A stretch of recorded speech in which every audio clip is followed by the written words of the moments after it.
నమస్కారం అండి, నా పేరు డాక్టర్ సువర్చల, జీవా ఫర్టిలిటీ సెంటర్స్ లో సైంటిఫిక్ డైరెక్టర్ ని. మీరు సంతానలేమి సమస్యతో బాధపడుతున్నప్పుడు ఫర్టిలిటీ స్పెషలిస్ట్ దగ్గరికి వెళ్తే ఎన్నో హార్మోన్స్ చెక్ చేస్తారు. బ్లడ్ టెస్ట్ చేసి FSH, LH, థైరాయిడ్ అని ఇవన్నీ చెక్ చేయడం జరుగుతుంది. కాకపోతే ప్రోలాక్టిన్ అనే హార్మోన్ కూడా యాడ్ చేస్తారు. ఇది కూడా చెక్ చేయాలమ్మా అని. ఇది ఎందుకు, దీనివల్ల ఏంటి లాభం, అసలు ప్రోలాక్టిన్ ఏం చేస్తుంది మీ బాడీలో, ప్రోలాక్టిన్ హై ఉంటే ఏమవుతుంది, ఎక్కువ ఉంటే, తర్వాత స్టడీస్ ఏం చెప్తున్నాయి అనేది ఈ వీడియోలో తెలుసుకుందాం. ముందుగా ప్రోలాక్టిన్ అసలు ఎందుకు నార్మల్ ఉండాలి అనేది కనుక్కుందాం. ప్రోలాక్టిన్ ఇంపార్టెన్స్ ఏంటి? మహిళల్లో ఎగ్ మెచ్యూర్ అవ్వాలంటే ప్రోలాక్టిన్ లెవెల్స్ నార్మల్ ఉండాలి. మెచ్యూర్ అవ్వడమే కాదు, ఫర్టిలైజేషన్ కెపాసిటీ అంటే అది ఫలదీకరణం అవ్వాలంటే ప్రోలాక్టిన్ లెవెల్స్ బాగుంటే ఛాన్సెస్ ఎక్కువ ఉంటాయి. సో ఈ మెచ్యూరేషన్ తో పాటు ఫలదీకరణం అవ్వడానికి కూడా ప్రోలాక్టిన్ ఒక రోల్ ప్లే చేస్తుంది. ఇది కాకుండా ఎక్కడైతే అండం పెరుగుతుంటుందో ఆ ఫాలికల్, అంటే దాన్ని ఫాలికల్ అంటారు, ఆ విడుదలైన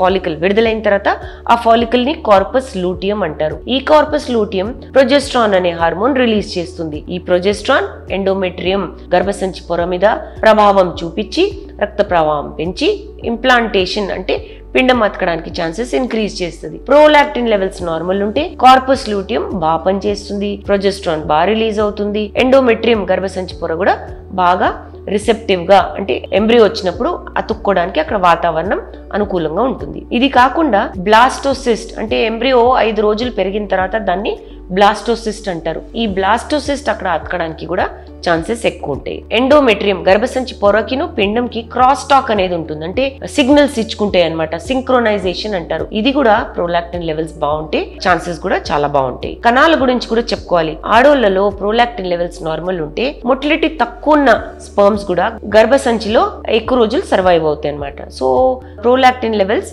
దీనికి కూడా చాలా అనుకూలంగా ఉంటుంది. రక్త ప్రవాహం గర్భసంచి పొరకు బాగున్నప్పుడు ఇంప్లాంటేషన్ పొటెన్షియల్ కూడా ఎక్కువ ఉంటుంది ప్రోలాక్టిన్ లెవెల్స్ బాగున్నప్పుడు. ఇప్పుడు ప్రోలాక్టిన్ లెవెల్స్ హై ఉన్నాయి అనుకోండి, రకరకాలుగా డిఫైన్ చేస్తారు. మైల్డ్ అని, మోడరేట్ అని, సివియర్ అని. సో మోడరేట్ నుంచి సివియర్ ప్రోలాక్టిన్ హై ఉంటే గ్రాన్యులోసా సెల్స్ డిస్ఫంక్షన్ అంటారు. గ్రాన్యులోసా సెల్స్ అంటే ఎగ్ కి చుట్టూ ఉన్న సెల్స్ ని గ్రాన్యులోసా సెల్స్ అంటారు. ఈ FSH, LH వివిధ రకాల హార్మోన్స్ రిలీజ్ అయినప్పుడు గ్రాన్యులోసా సెల్స్ వాటిని అండం దాకా చేర్పిస్తాయి అనమాట. గ్రాన్యులోసా సెల్స్ బాగా పనిచేయవు ప్రోలాక్టిన్ హై ఉన్నప్పుడు. సో ఇది పెద్ద డ్రాబ్యాక్ ప్రోలాక్టిన్ లెవెల్స్ హై ఉన్నప్పుడు. కార్పస్ లూటియం గురించి చెప్పాను కదా, ఈ కార్పస్ లూటియం కూడా ప్రొజెస్ట్రాన్ అనేది రిలీజ్ చేయకపోవడం వల్ల కార్పస్ లూటియం కూడా సరిగ్గా పనిచేయదు. ఎండోమెట్రియల్ డిస్ఫంక్షన్ అంటాము, గర్భసంచి పొర సరిగ్గా పనిచేయదు. డిక్రీజ్డ్ ఇంప్లాంటేషన్ అంటే అక్కడ వాతావరణం బాగాలేదన్నాను కదా, అలాంటప్పుడు పిండం తయారైనా అక్కడ అతక్కపోవడం అనేది జరుగుతుంది. ఇవన్నీ కాకుండా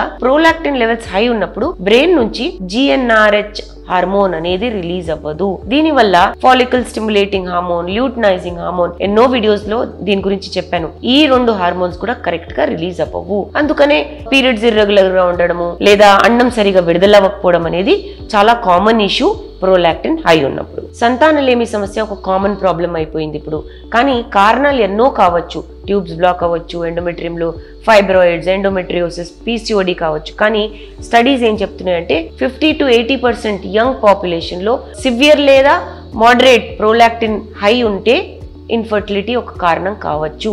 అంటే చూసుకోండి, ప్రోలాక్టిన్ లెవెల్స్ చెక్ చేసుకోవడం ఎంత ఇంపార్టెంట్. ఇది హై ఉన్నప్పుడు వివిధ రకాలుగా డిస్టర్బెన్సెస్ కాజ్ చేస్తుంది. మైల్డ్ ఉన్నప్పుడు కొద్దిగా మెన్స్ట్రువల్ సైకిల్స్ ని డిస్టర్బ్ చేయడం, అంటే కరెక్ట్ గా పీరియడ్స్ రాకపోవడం, అండం విడుదలవడానికి ప్రాబ్లమ్స్ అవ్వడం అప్పుడప్పుడు అనేది మైల్డ్ గా ప్రోలాక్టిన్ లెవెల్స్ హై ఉన్నప్పుడు ఉంటుందన్నమాట. కాకపోతే స్టడీస్ ఏమంటున్నాయో చూసుకోవాలి మనం. ఈ స్టడీ మీరు ఏదైతే స్క్రీన్ మీద చూస్తున్నారో, చాలా మంది ఆడోళ్ళని హై ప్రోలాక్టిన్ లెవెల్స్ ఉన్న వాళ్ళని వివిధ రకాలుగా డిస్ట్రిబ్యూట్ చేసి, అంటే మైల్డ్, మోడరేట్, సివియర్ వాళ్ళలో డిస్ట్రిబ్యూట్ చేసి స్టడీ చేసి ఎవరు ఎంత తొందరగా ప్రెగ్నెంట్ అవుతున్నారు, ఎంత ట్రీట్మెంట్ ఇవ్వాలనేది కనిపెట్టి డేటా అన్ని ప్రెజెంట్ చేశారనమాట. వీళ్ళు ఏం చెప్తున్నారంటే డెఫినెట్లీ పాస్ట్ డేటా ఆల్రెడీ ఉంది. ప్రోలాక్టిన్ లెవెల్స్ హై ఉన్నప్పుడు GnRH అనే హార్మోన్ రిలీజ్ అవ్వకపోవడం వల్ల FSH, LH అనేది సరిగా రిలీజ్ అవ్వదు.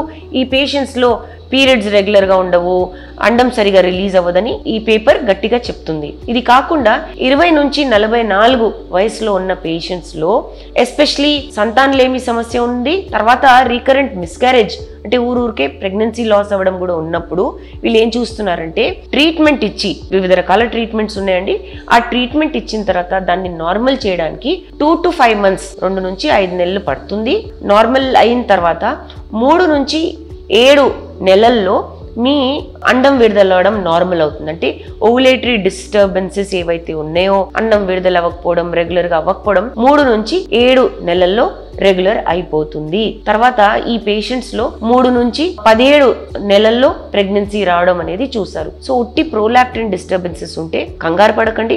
ఎస్పెషలీ మోడరేట్ సివియర్ ఉన్నప్పుడు ఖచ్చితంగా ట్రీట్మెంట్ స్టార్ట్ చేస్తే, ఈ ట్రీట్మెంట్ అయిన తర్వాత 3 to 17 months ఒకసారి ట్రీట్మెంట్ తీసుకున్న తర్వాత ప్రెగ్నెన్సీ అనే ఛాన్సెస్ కూడా బాగుంటాయి. ఇది అన్ని ఫ్యాక్టర్స్ బాగున్నప్పుడు, అంటే మీ ఏజ్ తక్కువ ఉంది, కణాలు బాగున్నాయి, ట్యూబ్స్ బాగున్నాయి, ఎండోమెట్రియం బాగుంది, ఇవన్నీ చూసుకున్నాకనే మీకు ఎన్ని రోజులు ట్రీట్మెంట్ పెట్టాలనేది నిర్ధారించడం జరుగుతుంది. అందుకనే మీ ఫర్టిలిటీ స్పెషలిస్ట్ ప్రోలాక్టిన్ చెక్ చేయించుకోండి అంటే తప్పకుండా చెక్ చేయించాలి మీరు.